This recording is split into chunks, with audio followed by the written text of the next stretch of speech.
queremos hoy hablar de la felicidad porque pues es importante. Hemos también hablado de los estados depresivos o la contraparte de la felicidad, que tienen que ver también con los suicidios y la pandemia, y hoy queremos ver pues qué pasa con las personas que son lo opuesto a la tristeza, ¿no? Antes de que empieces a hacer un tratado sobre la felicidad, te quiero preguntar, ¿eres feliz? Tus ojos no mienten. No. Sí, ¿Sí? Y no. Es decir, en este momento no soy feliz, pero en algún momento del día seguramente lo fui. Claro. Ahora creo que estoy tranquilo. Ay, la clave, ¿no? Oye, Sí. pero primero presentamos a nuestros invitados. Como siempre me da mucho gusto saludar a Carlita Alvarado. Es conductora, estilista, emprendedora, empresaria. Bailarina. O sea, bueno, le haces a todo, Carlita. Sí, muchas gracias. Estoy muy feliz de estar el día de hoy compartiendo con ustedes. No, Carla, al bienvenida. contrario. Gracias. Nos Bienvenida. acompaña Fernando Araujo, sociólogo. Fernando, buen día. Hola, buenos días. Gracias por su días. invitación. Bienvenido. Y también está con nosotros José Antonio Torres, él es psicólogo. Gracias. Gracias por la invitación. estar. Buenos días. Nos gustaría iniciar contigo desde la perspectiva mental, es decir, desde los que estudian los comportamientos, las conductas humanas. ¿Qué es la felicidad? ¿Cómo se come? ¿De qué color es? ¿Cómo llega? ¿Cómo se va? Qué interesante que empecemos con eso, precisamente porque la felicidad podemos decir que es un término muy cargado de subjetividad, pero hoy en día ya se está incluso midiendo. Incluso no sé si ustedes saben, pero hay ya algunos estudios acerca de la ciencia de la felicidad. ¿Qué es lo que necesitamos hacer? ¿Cómo poder estudiarla también? La felicidad principalmente la utilizan como una unidad de medición para el bienestar. Y de ahí también la ONU, la Asamblea de la ONU, es como también conmemora el 20 de marzo como el Día Internacional de la Felicidad, viendo que esto es una parte fundamental del bienestar físico, emocional y social del ser humano. Entonces, de ahí estudia diferentes países y entonces determina cuál es el nivel de felicidad de los habitantes de cada país. ¿Sí? Después de la pandemia, se puede decir que la gente cayó en depresión porque pues todas nuestras prácticas de vida cotidianas se trastocaron. ¿Y esto influyó en el tema de la felicidad o destacó más la tristeza, la depresión?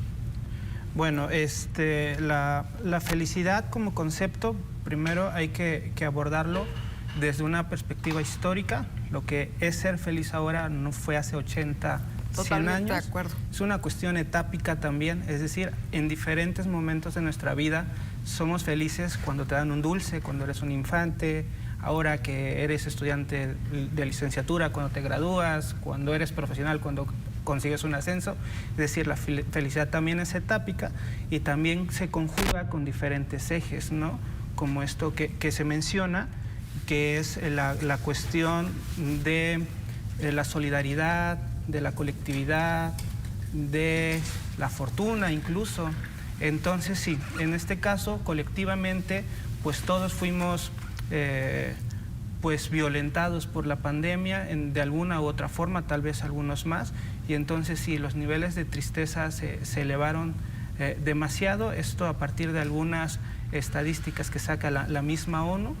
Hay que recordar que en el 2021 hace una encuesta sobre la felicidad, pero replanteando la información del COVID, y dice que sí, que los países que tenían ya más estabilidad económica, financiera, política, pues pudieron entrarle de otra manera al COVID a países periféricos donde las condiciones políticas, económicas eran más deficientes. Aprovecho para enviarle un saludo al doctor Felipe Rojas.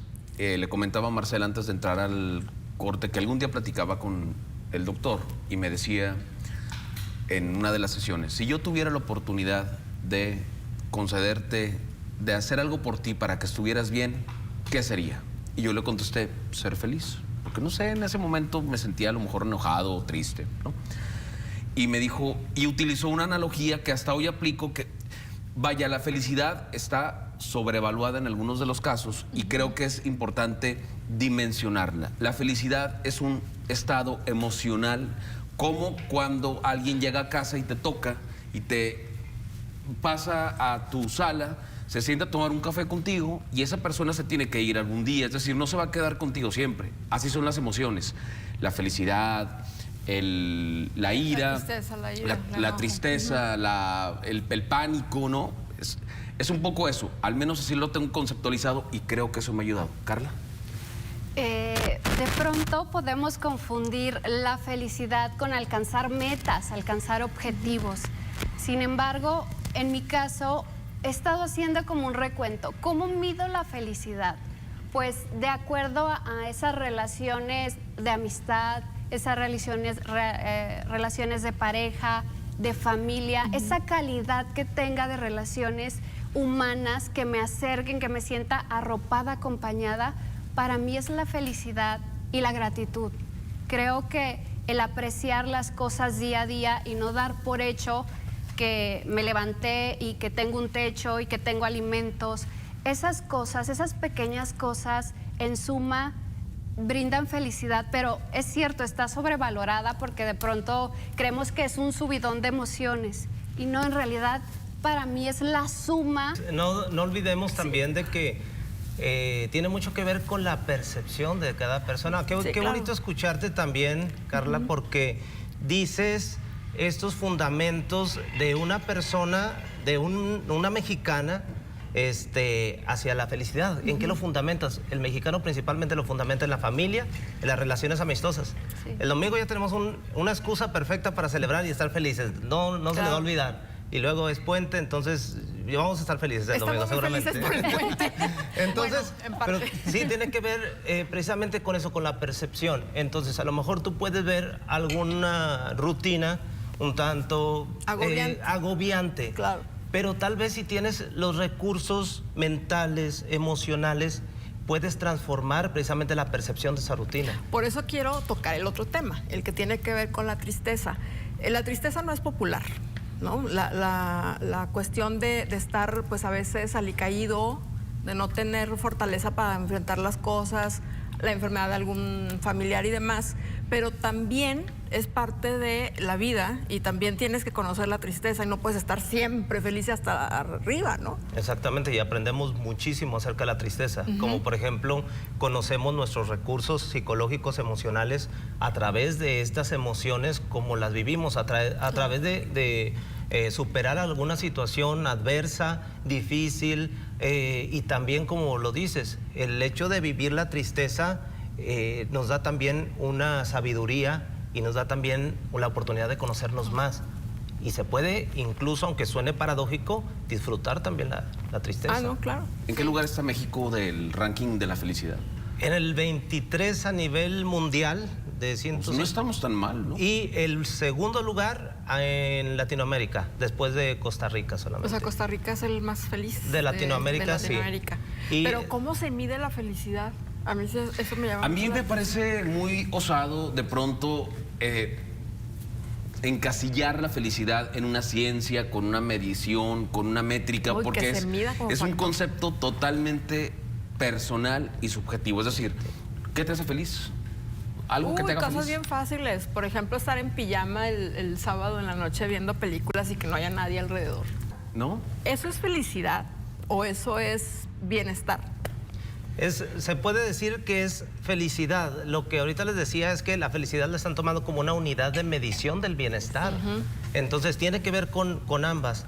Pero aquí, como bien lo dices, depende de cuáles son los aspectos que yo tomo en cuenta para mi felicidad, que no son los mismos incluso de persona a persona y mucho menos de nación en nación, de países. Claro. Entonces, sí tiene unidad de medida, sin embargo, los aspectos que tomamos en consideración para sentir la felicidad no son los mismos. Estamos hablando, por ejemplo, una diferencia muy enorme entre, vamos a decir, México y Estados Unidos. En Estados Unidos la productividad, ahorita de lo que hablaba también es el sociólogo acerca de producir, de tener solvencia económica. ¿Por qué decimos los mexicanos, segundo país, el 23 a nivel mundial, el segundo país a nivel Latinoamérica de índice de felicidad? Sí, la violencia, pobreza, limitaciones, el poder adquisitivo es relativamente bajo, por decirlo así, en la mayoría de la gente, por decirlo. Sin embargo, nosotros, la felicidad de nosotros radica en otros aspectos. De hecho, hoy se está acuñando un término, y mucho por norteamericanos también, que dicen vivir el sueño mexicano. Entonces es bien interesante porque antes se hablaba de vivir el sueño americano. Pero dicen, es que, ¿cuál es el sueño? Dicen, incluso algunos norteamericanos dicen, ¿cuál es el sueño? Ir a trabajar. Dice, yo quiero venir aquí a hacer lo que hacen los mexicanos. Sí, porque ellos carecen algo que nosotros tenemos y nosotros carecemos de algo que ellos tienen. Es decir, ellos tienen dinero y nosotros tenemos, pues, felicidad. Es decir, tranquilidad. Y nos salimos a los barrios y las mecedoras y es maravilloso, sí, pero ¿con qué pagas eso? Y viceversa, nosotros tenemos sí mucha amistad y mucha compañerismo, pero pues eso cómo se... No sé, probablemente ahora el tener un montón de bienes, el tener cierta imagen y hasta un número de likes en las redes sociales te puede generar o no felicidad. No sé si esto sea verdaderamente un término, pero ¿qué hacía felices a los hombres y mujeres del siglo pasado, por ejemplo? Bueno, es que la felicidad es contextual. Es una cuestión de espacio y de tiempo, como se ha mencionado. La cuestión de la espacialidad también, que de repente aquí en la laguna refresca un poco, nos trae felicidad colectiva a todos. Que de repente pueda llover, también son cuestiones esporádicas y que también nos sacan de la rutina, de esta rutina que constantemente nos enfrentamos, como despertarnos a las 5 o 4 de la mañana, que es muy atroz para nosotros, y descansar. Esas cosas que a veces no le damos un significado tanto en la cuestión de productividad nos generan ciertos patrones de felicidad. Pero tomando esto de la cuestión digital, la digitalidad también ha transformado esto de la idea de ser feliz, ¿no? La cuestión de tener más likes o que me agregue la persona con la que quiero empatizar, pues nos trae un momentáneo o un espacio efímero de decir, qué bueno, pero después ¿qué? Queremos seguir acumulando y acumulando y acumulando este tipo de momentos y no sabemos cuándo parar. Ese sería el riesgo de no poner límites a nuestra felicidad. Y con lo que compartía aquí el compañero, en las encuestas estandarizadas de la ONU se pregunta, por ejemplo, si dormiste ayer, si viste a tu familia en la última semana, si comiste, si viste la televisión, cosas de esta naturaleza que obviamente son completamente antagónicas en países, por ejemplo, si no mal recuerdo, los países nórdicos ocupan los primeros lugares porque tienen el nivel de satisfacción tanto económico, laboral. Y pues, tienen tiempo libre, ¿no? Tienen tiempo libre, si no mal recuerdo, trabajan 4 días a la semana. Entonces, pues eso también afecta. Cuando aquí en países periféricos, por no decir solamente México, la mayoría de los países latinoamericanos así ocurre, hay personas con hasta 2, 3 empleos, ¿no? Entonces no tienen tiempo para descansar, para disfrutar a la familia y eso obviamente afecta, yo creo que a la salud mental.